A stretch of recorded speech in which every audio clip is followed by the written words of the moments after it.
বাংলাদেশ জাতীয়তাবাদী দল বিএনপির ভারপ্রাপ্ত চেয়ারম্যান তারেক রহমানের নির্দেশনায় চট্টগ্রাম মহানগর ডবলমুরিং থানা যুবদলের উদ্যোগে চৌমুহনী মোড়ে পথচারী ও মেহনতি মানুষের মাঝে ইফতার বিতরণ করা হয়েছে।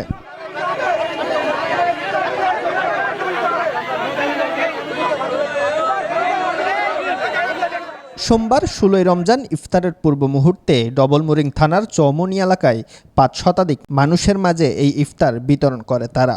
বিতরণ কর্মসূচিতে ডবলমুরিং থানা যুবদল নেতা ইকরাম সিদ্দিকীর সভাপতিত্বে এবং ডবলমুরিং থানা যুবদল নেতা মোহাম্মদ আজাদের সঞ্চালনায় উপস্থিত ছিলেন কেন্দ্রীয় যুবদলের সাবেক সহসভাপতি চট্টগ্রাম বিভাগ ও চট্টগ্রাম মহানগর যুবদলের সাবেক সাধারণ সম্পাদক মোহাম্মদ শাহেদ। চট্টগ্রাম মহানগরের ১৫ থানা ৪৩টা ওয়ার্ডে আমাদের বিএনপি এবং অঙ্গ সংগঠন যুবদলের প্রতিটা ওয়ার্ডে প্রতিনিয়ত আমাদের আপনাদের জন্য যে পথচারী মানুষের জন্য যে ইফতার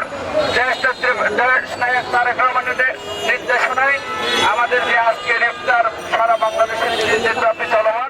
এই সময় ডবলমুরিং থানা যুবদলের অন্যান্য নেতাকর্মীরা ইফতার বিতরণীতে অংশগ্রহণ করেন। নিউজ ডেস্ক, দৈনিক আজাদী।